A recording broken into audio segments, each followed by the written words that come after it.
పరిశుద్ధాత్ముడు మీ విశ్వాసాన్ని మీరు పరిశీలించుకుంటూ ఉండగా మీ విశ్వాస క్రమాన్ని పెంపొందించడానికి పరిశుద్ధాత్ముడు లేఖనములో ఉన్నటువంటి దేవుని యొక్క వాక్య సారాన్ని, బలాన్ని మీ లోపల ఉబక చేస్తూ ఉంటాడు. అంటే అవి ఓటలాగా ఊరేలాగా చేస్తూ ఉంటాడు.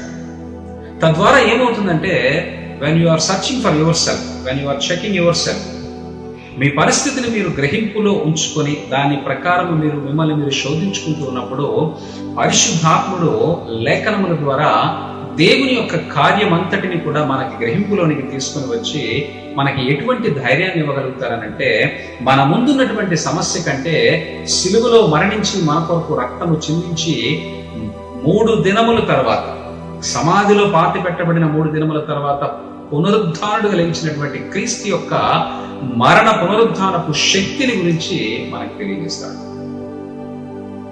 ఆయన మనకిస్తున్నటువంటి మరణ పునరుద్ధానపు శక్తి ఏదైతే ఉందో అది మనలో ఉన్నటువంటి సందేహాలకి, సమస్యలకి, శ్రమలకి, అనారోగ్యానికి అన్నిటికీ కూడా అది సమాధానమై ఉంది.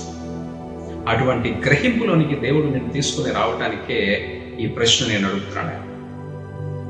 మిమ్మును మీరే పరీక్షించుకొనుడి, మీరు భ్రష్టులు కాని ఎడల యేసుక్రీస్తు మీలో ఉన్నాడని మిమ్మల్ని గురించి మీరే ఎరుగరా. Is asking a question. మనము సరైనటువంటి మార్గములో ఉంటే, సరైనటువంటి ప్రవర్తనలో ఉంటే, సరైనటువంటి విశ్వాసములో ఉంటే, దేవుని వాక్యాన్ని మనము ధ్యానించేటువంటి స్థితిలో ఉంటే మనలో యేసుక్రీస్తు ప్రభువారు నివసిస్తున్నారు అనేటువంటి విషయాన్ని మనం గుర్తించగలుగుతాం.